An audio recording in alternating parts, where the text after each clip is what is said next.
Greetings, Davita. Thank you so much for coming today. This is our final day. You've been such a trooper working with us on the Health Ministry Program and so many things. You have such a wonderful story to tell.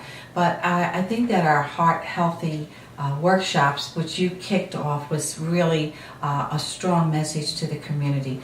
Tell us about your message about heart health and why you are such an avid person with your healthy thoughts, telling the community about your heart health. Sure, absolutely, Maria. I just feel as though me having 3 strokes at such a young age and not having any of the precursors, whether it's high blood pressure, diabetes, cholesterol, things of that nature, I wanted other individuals to know that they could potentially be at risk if they do already have these.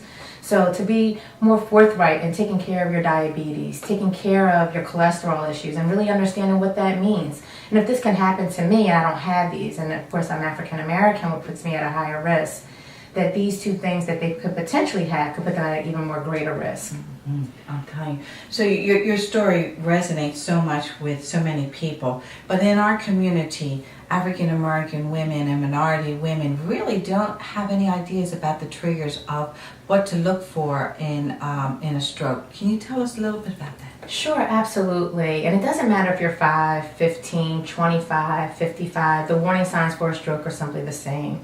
Blurred vision, numbness on one side or the other, an inability to speak or to understand someone that is actually speaking, weakness, and then sometimes it can also be a looseness of bowels and things of that nature. And if you think an unknown headache out of nowhere, so if you have this headache that you cannot get rid of, that is a true warning sign of a stroke. So any of these things is very crucial for us to get to the hospital within the first 3 hours of the warning signs, because you could potentially receive a drug called TPA, a drug that I had the ability to actually receive during the first stroke.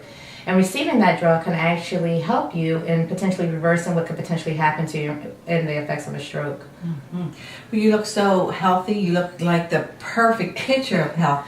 Are you still, will that continue to be part of your life struggle with strokes? You know, I don't have it as a struggle for me.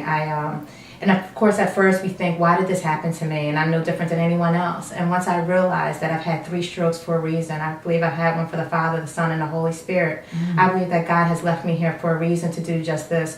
So there is no struggle. I have put everything in me is in my faith. And I believe that this is what God and my purpose is here to do, is to put the warning signs of a stroke out there, to let people know that they're at risk, and that 80% of strokes can actually be diminished if we just know what they are.